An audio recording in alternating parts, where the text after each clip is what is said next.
Hey there, and welcome to this explainer. Today, we're basically stepping into the shoes of a modern manager, but we're not just managing, we're acting as data detectives. You see, we're living in an era with an absolute proliferation of information, and the most crucial skill you can develop right now is the ability to navigate this raw data chaos so you can make clear, evidence-based business decisions. If you want to separate valuable clues from pure distractions, you really need to understand the hunt for good data. Okay, let's dive into this. We're going to cover 5 key areas today: why managers need statistics, the hunt for good data, our data collection methods, designing effective surveys, and finally, how to avoid fatal survey errors. All right, Section 1. Why managers need statistics. We're navigating the proliferation of information. You know, there's a really common misconception out there that statistics are just for mathematicians, but in reality, they're an absolute survival tool for everyday business. I mean, think about it. Transactions that took a whole day to complete 20 years ago, they literally take just a few seconds now.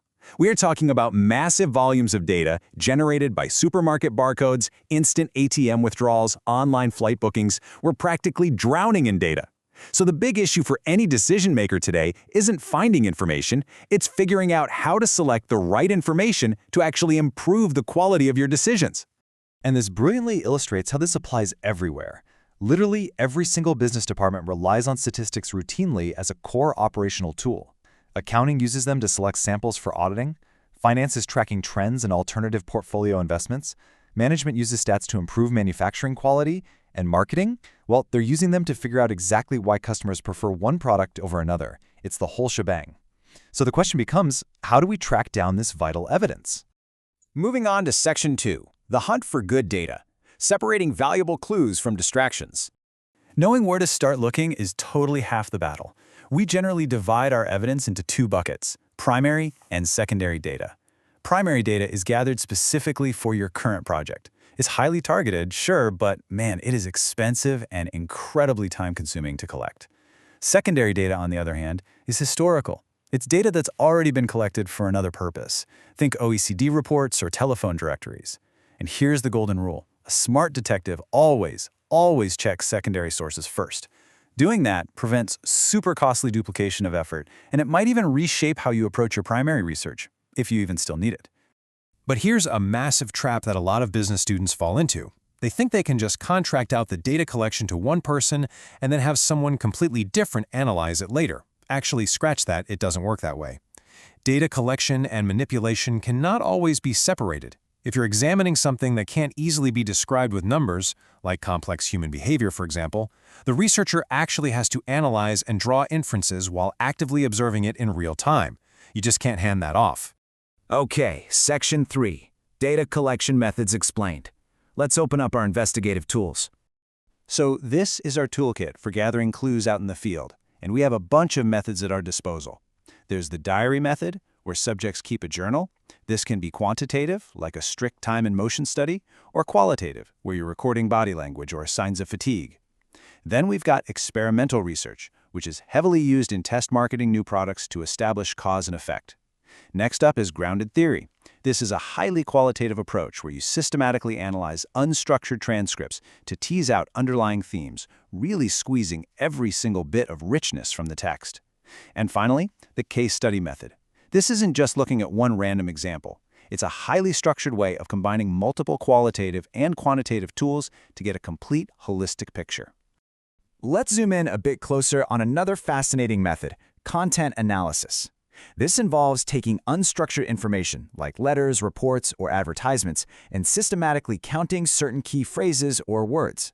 And it is incredibly versatile. In literature, it's used to figure out who really authored an anonymous play. In criminology, it can actually verify if a confession has been tampered with. And in the business world, you might use it to screen national newspapers to track emerging trends, like the rise of green environmental awareness. Now, what's really interesting about this slide is the sheer power of hidden observation. Sometimes you just have to watch people without them knowing to get the real story. There's a brilliant anecdote about this. A researcher actually went undercover as an employee in a factory to understand motivational failures. Through hidden observation, they discovered that workers were deliberately slowing down the conveyor belt on Wednesday afternoons. No way, right? But why? Well, to put pressure on management so they'd be forced to schedule overtime for Saturday mornings, which had to be done 3 days in advance. I mean, you would never, ever uncover that brilliant little scheme through a standard generic questionnaire. Right, moving on to Section 4, Designing Effective Surveys. It's time to interrogate the subjects. But of course, we often do need to ask questions directly to our subjects. And let me tell you, this is a minefield. If you design a poor survey, you will inevitably get garbage in, garbage out. So let me ask you this directly. Are surveys best utilized to collect quantitative data or qualitative data? Think about it for a second. Well, the truth is, it depends entirely on how the questions are built. They can absolutely do both, but few surveys are genuinely successful because they just lack proper design. The core building blocks of any survey are closed and open questions. Closed questions give the respondent fixed alternatives. They're standardized, quick to answer, and incredibly easy for researchers to count into frequencies. Open questions, however, give the respondent totally free rein to answer in their own words. Now, this provides much richer, unstructured data and vital context, sure, but it is way costlier to analyze. Plus, it carries a much higher risk of the researcher accidentally injecting their own bias when trying to interpret those answers. And you know, how we actually deliver these questions matters immensely too.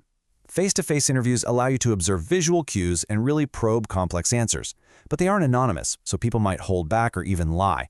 Mass postal surveys are low cost and they are anonymous, but they take a whopping 6 to 8 weeks to get back. And internet surveys? Yeah, they're super fast and really cheap, but they very often attract a highly unrepresentative sample of self-selected internet users who just happen to have very strong opinions.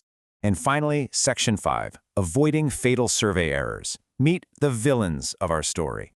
This leads us right into the climax of our explainer. These errors right here, these are the methodological villains that can completely derail a major million-dollar business decision. Broadly speaking, we face two types of errors. Sampling errors are basically caused by chance. They're endemic to the system because you're taking a sample, not a full census. You can usually reduce these simply by increasing your sample size. Easy enough. But systematic errors, these are deep methodological flaws. So the crucial point is this: you cannot fix a systematic error just by adding more people to your survey. If the method itself is broken, polling 1 million people just gives you 1 million broken answers. Let's walk through the 3 main types of systematic errors. First up is non-response error. If you have a low response rate, you essentially have to prove that the people who ignored your survey aren't fundamentally different from the people who actually answered it. If they are different, boom, your data is biased. Second is response bias error. This happens when people misrepresent the truth, either because they're embarrassed to tell you how much TV they really watch or because they genuinely misunderstand the question. Finally, administrative error. This comes from improper techniques, like trying to get a representative sample of a whole city by only calling numbers listed in a phone book. That ignores unlisted numbers and lower-income households completely.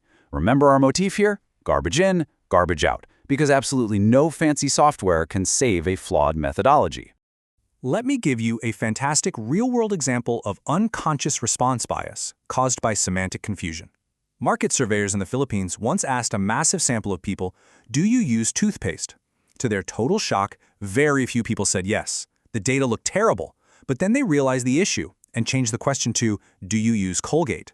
Suddenly, they got a massive, highly representative response. Why? Well, because in the Philippines at that time, Colgate had basically become the generic, everyday word for toothpaste. A simple semantic misunderstanding almost ruined their entire dataset. And that brings us to the end of our investigation. We've seen that managers absolutely must be data detectives. We have to carefully choose between primary and secondary sources, deploy the exact right collection methods, and vigilantly guard against those sneaky systematic errors. Your next big business decision is truly only as good as your data.